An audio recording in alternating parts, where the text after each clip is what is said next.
ইজ্জত সম্মান আরো বাড়িয়ে দিয়েছে। যারা তাদের বিরুদ্ধে ষড়যন্ত্র করেছে আজকে তারা বাংলাদেশে থাকার সুযোগ হয় না। মনে করেন আল্লাহ আছে না, ছাড় দেয় ছেড়ে দেয় না। কথা বলেন, কথা বলেন। আল্লাহ ছাড় দেয় ছেড়ে দেয় না। এই উলামায়ে কেরামদেরকে জেলখানার ভিতরে বইরা কত কষ্ট দিয়েছো, এখন তোমার ফাঁসির রায় হইছে। কথা কয় না? আরো জোরে বলেন, আরো জোরে বলেন। চিন্তা করবেন না, একটা কথা মনে রাখতে হবে, শুধুমাত্র যারা অতীতে এরকম করেছে তাদের বিচার হয়েছে তা নয়, বর্তমানেও যারা এই ধরনের অসৎ আচরণে লিপ্ত হবে, যারা খুন গুম চাঁদাবাজিতে লিপ্ত হবে, তাদেরকেও এই বাংলার মানুষ ছাই দিবে না এবং তাদেরকেও ছাড় দিবে না। এখান থেকে এই জন্য মনে রাখতে হবে, আপনার কর্মের ফল আপনার ভোগ করতে হবে।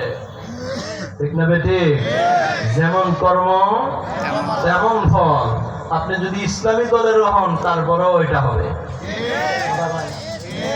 আপনি যদি একদম এই বাইতুল মুকাররমের খতিব হয়ে থাকেন, যদি কর্ম খারাপ হয় এটা ভোগ করতে হবে। জোরে কম, জোরে কম। ভোগ করে নাই, কথা বলেন, ভোগ করতে হবে না। এই জন্য আমি কোন দলকে ইশারা করে কথা বলি না, আমি সবাইকে বলি, আমি আমার জন্য বলি। যেটা বলেন ঠিক না বেটি? আমি বলি হুজুরদের জন্য, আমাদের জন্য বলি, যারাই কর্ম খারাপ করবেন তার ফল আপনি ভোগ করবেন। কথা বলেন ঠিক না বেটি? এই জন্য আমার বাবাও যদি কর্ম খারাপ করে তাও এটা ভোগ করতে হবে। এটা সবাই গায়ে নিবে, নিজের গায়ে এভাবে নিবে যে আমার কর্ম খারাপ হলে। এই জন্য তো আজকে দেখেন এই যে ভূমিকম্প হচ্ছে, এটা তো আমাদের হাতের খামার। ঠিক না বেটি? ভূমিকম্প হওয়ার ইসলামের দৃষ্টিতে কয়েকটা আলামত, এর মধ্যে একটা আলামত হলো গুনার মাত্রা যখন বেড়ে যাবে তখন আল্লাহর গজব আসবে। কথা বলেন না কেন? আর আল্লাহ তো নিজেই বলেছেন জহারাল ফাসাদু ফিল বাররি ওয়াল বাহরি বিমা কাসাবাত আইদিন নাস। এগুলো তো তোমাদের দুই হাতের কামাই করা। জোরে বলেন ঠিক না বেঠি? এই জন্য আমরা নিজেরা মনে করতে হবে যে আমার অপরাধের কারণে আল্লাহ গজব দিতেছে। আমি নিজে বলবো যে আমার অপরাধের কারণে আল্লাহ গজব দিচ্ছে, এইভাবে বলে মনে মনে বলবো আর তওবা করবো, আল্লাহ আমাকে মাফ করবে আগে। জোরে বলেন ঠিক না বেঠি? কথা বলেন, কথা বলেন। এই জন্য আসুন আমার প্রাণের ভাইরা, মজার কথা হইলো খুবাইব রাদিয়াল্লাহু তাআলা আনহুর খাবার দিছে। এখন কাফেররা চিন্তা করলো ওরে যে এইভাবে রাখছি, কিন্তু ও তো একবার চিৎকার দেয় না, ও তো একবার আমাদের সাহায্য চায় না, সে তো জামাই হালতে আছে, তাহলে এর ওইখানে রাখা যাবে না, ওরে শুলিতে চড়াইয়া হত্যা করবো, বিদায় করবো। চিল্লায় বলেন নাউযুবিল্লাহ। খুবাইব রাদিয়াল্লাহু তাআলা আনহুরে তারা ঘর থেকে বের করছে, বের কইরা বিশাল ময়দানে নিবে, একটা মঞ্চ তৈরি করছে, মঞ্চের মধ্যে উঠে তারা শুলিতে চড়াবে। একটাই অপরাধ, সে ঈমান আনছে আল্লাহর উপরে। কথা হয় না? অপরাধ কি? একটাই, আল্লাহর উপরে ঈমান আনছে আর অটল রয়েছে, এখানে নাড়াচাড়া করে নাই। অপরাধ একটা। ঠিক না বেঠি? সারা মক্কা নগরীর মধ্যে এলান হয়ে গেছে যে মুহাম্মদের অনুসারী খুবাইবকে আজকে শুলিতে চড়ানো হবে। কারা আছো দেখার জন্য বের হয়ে আসো। হাজার হাজার কাফেররা বের হয়ে গেছে।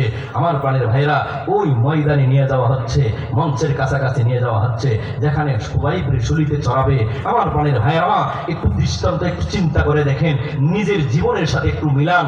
আমার যদি ইমানি পরীক্ষাটা এরকম হয়, আমি কিভাবে ইমানি পরীক্ষাটা দিব? আমার প্রাণের ভাইরা, খুবাইব রাদিয়াল্লাহু তাআলা আনহুরে ওই ময়দানের কাছাকাছি নিয়ে, মঞ্চের কাছাকাছি নেওয়ার সাথে সাথে খুবাইবকে ডাক দিয়ে বলতেছে, ও খুবাইব, তোমারে একটু পরেই, তুমি তো বুঝতেই পারতেছো, তোমারে একটু পরেই আমরা শুলিতে চড়াইয়া বিদায় করে দিব। তোমার জীবনের শেষ কোনো চাওয়া আছে কিনা, শেষ কোনো চাওয়া পাওয়ার আছে কিনা, একটু আমাদেরকে বলো। তোমার জীবনের শেষ চাওয়াটা আমরা পুরা করব। এখান থেকে একটা সুন্নত আমরা গ্রহণ করব। সাহাবীরা তার জীবনের শেষ মুহূর্তে কি চেয়েছিল? আল্লাহু আকবার বলেন। এমনি খুবাইব রাদিয়াল্লাহু তাআলা আনহু যেই মাত্র কাফেররা বলল, ও খুবাইব, তোমার জীবনের শেষ চাওয়া পাওয়ার কি আছে? এমনি খুবাইব ডাক দিয়ে বলে যে, কাফেররা, আমার জীবনের তেমন কোনো চাওয়া পাওয়ার নাই, তবে যেহেতু একটু পরেই তোমরা আমারে শুলিতে চড়াইয়া বিদায় করে দিবা, এই জন্য আমার জীবনের শেষ চাওয়া হলো, আমাকে তোমরা 2 রাকাত নামাজের সুযোগ করে দাও। আরো আসছে বলেন, আরো আসছে বলেন। 2 রাকাত নামাজের সুযোগ করে দাও।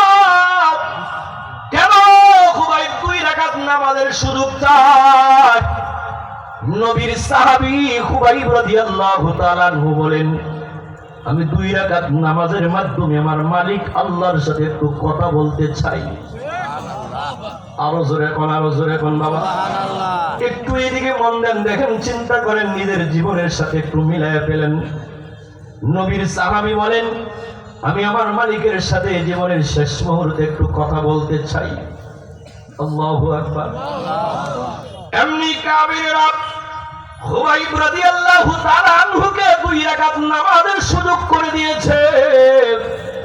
যেই মাত্র নামাজের সুযোগ করে দিয়েছে, নবীর সাহাবী খুবাইব 2 রাকাত নামাজের জন্য ওযু করে নামাজের মধ্যে দাঁড়ায় যায়।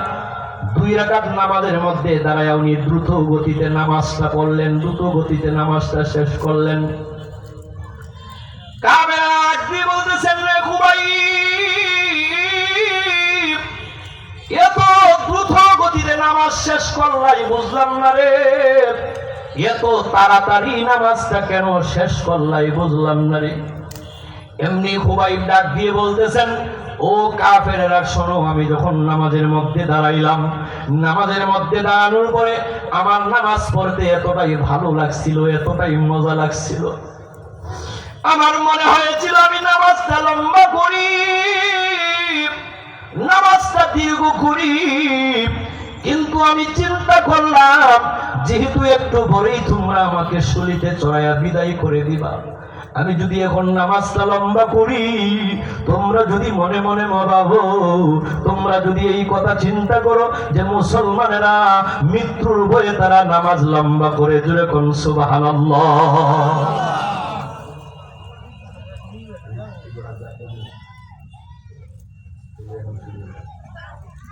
একটু চিন্তা করেন বাবা, আমি আমার জীবনের শেষ মুহূর্তেও মুসলমানদের উপরে মিথ্যা তুহমত লাগায় যাইতে চাই না। আল্লাহু আকবার বলেন না বাবা। এমনি নবীর সাহাবী খুবাইব রে ওই শুলিতে চড়ানোর জন্য মঞ্চের মধ্যে উঠায়, মঞ্চের মধ্যে উঠায় পিছনে একটা তক্তা ঝুলানো আছে।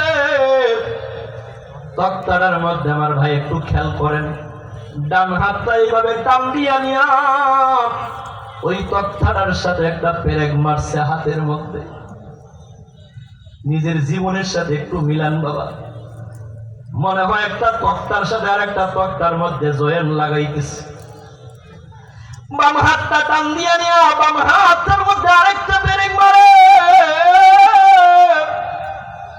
নবীর সাহাবী খুবাইব মাথাটা নিচের দিকে দিয়ে চোখের পানি ছেড়ে ছেড়ে কান্দে আর বলে, আল্লাহ, আমার নাকের মধ্যে জান্নাতের ঘ্রাণ লাগতেছে, মনে হয় আমি আর বাঁচব না। আল্লাহু আকবার। নবীর সাহাবী খুবাইব রাদিয়াল্লাহু তাআলা আনহু ভাবতেছে যে আমার হয় আমি শাহাদাত বরণ করব।